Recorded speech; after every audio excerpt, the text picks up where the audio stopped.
بسم اللہ الرحمن الرحیم۔ السلام علیکم ناظرین، آپ دیکھ رہے ہیں نیوز اسٹوڈیو اور میں ہوں افتخار۔ درود و سلام ہو محمد اور آل محمد پر۔ ناظرین، چینل پر نئے تو چینل کو سبسکرائب کر لیں، بیل آئیکن بھی پریس کر دیں تاکہ اصل خبر آپ کو بر وقت مل سکے۔ ناظرین، نظام میں اس وقت ایک رولا پڑ گیا ہے، یعنی نظام بوکھلا چکا ہے۔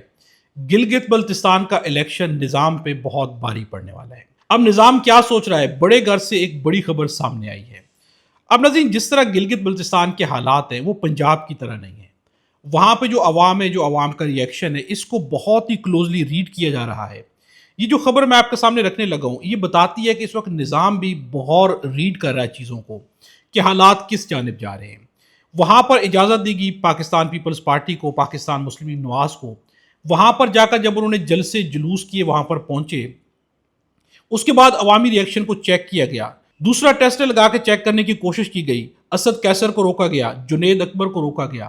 اس کے بعد بھی جو عوامی ریئیکشن سامنے آیا اسے بھی بغور ریڈ کیا گیا، اسے چیک کیا گیا۔ اب نظام کہاں پر پہنچا ہے؟ نظام نے جب انالیسس کیے تو نظام کے سامنے یہ چیز آئی کہ وہاں پر اگر چھیڑ چھاڑ کی جاتی ہے، یعنی فارم 47 کا اگر استعمال کیا جاتا ہے تو حالات خراب ہو جائیں گے، وہ پنجاب کی طرح نہیں رہے گا۔ اب یہ خبر جو ہے یہ بڑے گھر سے سامنے آ رہی ہے۔ بڑے گھر نے اپنے انالیسس کرنے کے بعد ان کے سامنے کیا آ رہا ہے؟ کنور دلشاد سامنے آتے ہیں۔ اب یہ بڑے گھر کے پیغامات لاتے رہتے ہیں۔ اب یوں سمجھے کہ طاقتور اپنے آپ کو ایک مشورہ دے رہے ہیں، یعنی خود کو خود مشورہ دیا جا رہا ہے۔ کنور دلشاد کا کہنا ہے کہ مجھے گلگت بلتستان کے نوجوانوں کو بہت قریب سے دیکھنے کا اعزاز حاصل ہے۔ اب وہاں کے نوجوانوں کو دیکھنے کا بھی یہ اعزاز سمجھ رہے ہیں، انہیں اعزاز حاصل ہے۔ یہ بہت جذباتی یوتھ، یعنی مانتے ہیں کہ گلگت بلتستان کے جو لوگ ہیں وہ بہت جذباتی ہیں، انہیں ناراض نہ کریں۔ یعنی اب یہ اس بات پہ آپ نے غور کرنا ہے کہ انہیں ناراض نہ کریں۔ اگر انہوں نے کوئی تحریک چلا دی تو یہ حساس علاقہ ہے، اس سے اچھا اثر نہیں پڑے گا، اس لیے الیکشن شفاف کروا دیں، کسی کو موقع نہ دیں۔ اب نظر اس بات سے اندازہ لگائیں، کنور دلشاد جو ہے یہ خود کہہ رہے ہیں کہ وہاں پر الیکشن شفاف کروا دیں، وہاں پہ جو یوتھ ہے وہ بہت ہی حساس علاقہ، انہیں موقع نہ دیں۔ یعنی یہاں پر اب اعتراف بھی ہے کہ الیکشن شفاف نہیں ہوتے، دوسری جانب اپنے آپ کو مشورہ دیا جا رہا ہے کہ یہاں پر چھیڑ چھاڑ نہیں کرنی چاہیے، فارم 47 کا استعمال نہیں کرنا چاہیے۔ کل بلاول بھٹو نے کہا کہ فارم 45 عوام سے کہا کہ آپ ووٹ ڈالیں، فارم 47 میں خود بنوا لوں گا۔ یعنی ان کا کہنا ہے کہ میں اتنے اختیارات رکھتا ہوں کہ فارم 47 بنوا سکتا ہوں۔ اب کنور دلشاد کا آگے بھی کچھ کہنا ہے۔ ان کا کہنا ہے کہ عمران خان کے دور میں جی بی میں الیکشن ہوئے تھے، اس میں مریم صفدر بھی گئی تھی، بلاول بھٹو بھی گئے تھے، سب نے تقریریں بھی کی تھی۔ رزلٹ آنے کے بعد کسی نے یہ نہیں کہا دھاندلی ہوئی۔ اب بھی سب کو موقع دے، الیکشن کو کھلا چھوڑ دے، کیونکہ ہمارے ہمسائے نے بھی اس پر نگاہ رکھی ہوئی، یعنی خوف ہمسائے کا بھی ہے کہ ہمسائے بھی اس کو بہت کلوزلی دیکھ رہے ہیں۔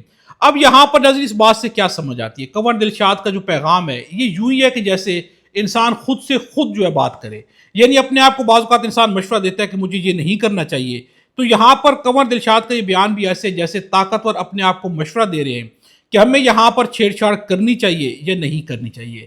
اب اگر جی بی کی عوام کا اس قدر نظام کو خوف ہے تو یہاں سے پنجاب کی یوتھ ہو، یہاں سے کے پی کی یوتھ ہو، یا پاکستان کے کسی بھی صوبے کی یوتھ ہو، اسے سیکھنا چاہیے۔ اگر وہ بھی اتنے سٹرانگ ہوں گے تو پھر نظام کو وہاں پہ بھی چھیڑ چھاڑ کرنے سے پہلے کئی بار سوچنا پڑے گا۔ اب پی ٹی آئی کا بول بالا ہے گلگت بلتستان کے اندر، وہاں پر شاہد خٹک نے کمان سنبھال لی ہے۔ شاہد خٹک کا کہنا ہے میں گلگت کے عوام کو پیغام دینے آیا ہوں کہ ہم یہ الیکشن اس لیے نہیں لڑ رہے کہ ہمارے ممبران بنیں گے، بلکہ اس لیے لڑ رہے کہ پاکستان کی اسٹیبلشمنٹ کو پیغام دے کہ عمران خان کو کوئی مائنس نہیں کر سکتا۔ یہ پیغام کہیں پہنچ رہا ہے، یعنی عوام کی جو پلس ہے، عوام کا جو ریئیکشن ہے، وہ خود ایک بہت بڑا پیغام ہے جسے کہ اس دفعہ نظام خود سے بھی ریڈ کر رہا ہے، اور نظام اس نتیجے پر پہنچ رہا ہے کہ یہاں پر الیکشن صاف اور شفاف ہی ہونا چاہیے۔ اگر چھیڑ چھاڑ کی گئی تو حساس علاقہ ہے، حالات بہت برے ہو سکتے ہیں۔ ناظرین، اب تک کے لیے اتنا ہی ہے، اگلی ویڈیو میں آپ سے دوبارہ ملاقات ہوگی۔ خدا ہم سب کو اور ہمارے وطن پاکستان کو اپنی زمان میں رکھے۔